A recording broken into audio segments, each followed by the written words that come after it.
Hello, I'm Jeffrey Levine, President of Temple Menorah. For our existing members, Dahlia and I miss seeing each of you. For our prospective members, welcome to the Temple Menorah family, where we represent traditional Judaism, family style. And although, God willing, I will see some of you in person on Kol Nidre, the vast majority of you will be seeing and hearing me in advance of the holidays. I want to first thank Hashem for keeping our Temple Menorah community as safe and healthy as possible during the pandemic. I also want to thank Rabbi Perlson and Rabbi Josh, our staff, and our volunteer leaders for the extraordinary effort that everyone has done to keep the Temple Menorah doors open, both physically and virtually, to provide for the spiritual and religious needs of our community. Life has gone on. Births, deaths, weddings, B'nai Mitzvot, daily minyan, Jewish study sessions, and when possible, weekly Shabbat services, most of it virtual, but in some cases in person. And both programming and community participation is up in the synagogue. Daily positive thoughts. Who doesn't love starting the day with the funny cartoon and a little bit of Devar Torah? I know it's the first email that I read in the morning. Our daily minyans via Zoom. Pre-COVID, a majority of the time we had 10 men and a few women. Now, our Zoom minyans, we have twice the number, in some cases more. What a fabulous way to increase the daily participation in our community. And on Friday nights, our participation via Zoom is more than double as well. And the same thing on Sunday mornings. Our very successful Isha Women's Study Group made the successful transition to Zoom, with the number of sessions and attendees massively higher. Thank you, Ahuva and Polly. And our other online classes, Rabbi Elliott's weekly Parsha class, Rabbi Elliott's Lunch and Learn, the Rabbi's Challenge, where we have 4 to 5 families at any given time, and Rabbi Josh's 2 weekly classes, Hebrew for Beginners and Jewish Mysticism, in addition to his standard bar and bat mitzvah training. And what about our favorite, Kosher Yoga with Javi?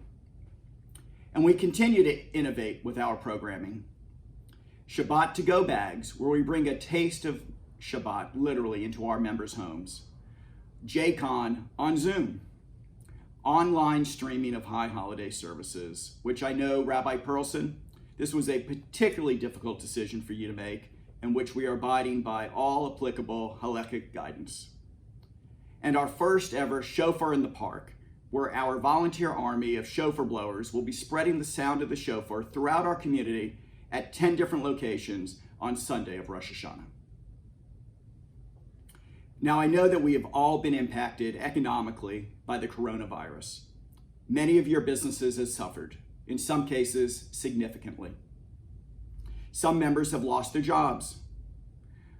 For those on fixed incomes, the drop in interest rates has cut your monthly cash flow meaningfully, and grocery and other costs are up a lot. But our synagogue has not been immune to these costs either. Programming costs are higher. Our maintenance staff continue to work daily. Repairs cannot be deferred. We finally replaced our leaking sanctuary roof before the summer rains.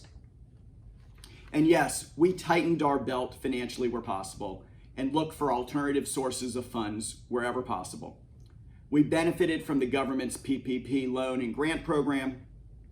Both Rabbi Perlson and Rabbi Josh have voluntarily deferred contractual payment increases depending on the outcome of the high holiday dues and appeal results. And we put our sanctuary refurbishment project on hold.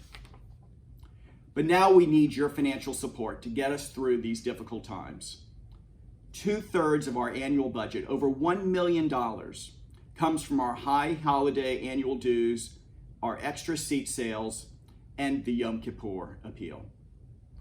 Early responses suggest that the vast majority of our members will pay their dues, have paid their dues, in full and on time this year.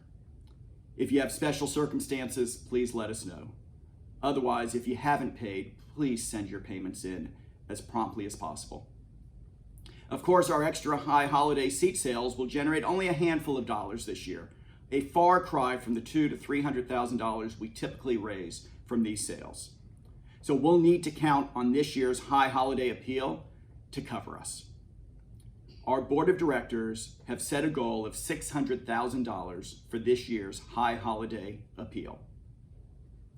That is a 10% increase from last year's campaign. If you can increase your gift by the 10% this year, that would be awesome.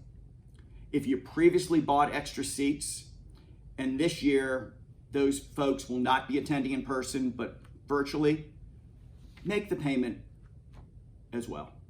We're spending the money for everyone to benefit from the programming of the synagogue. We need your continued support. You will be able to monitor our progress daily on the Daily Positive Thoughts email. And more important than meeting our financial goal, we want participation by 100% of the members. No gift is too small. 50 cents a day is 180, 10 high. Please, we want everyone in the community to participate in this year's appeal.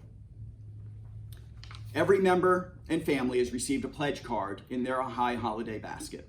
Please mail back your pledge with a check or respond online, and Roger will bill you or charge your credit card.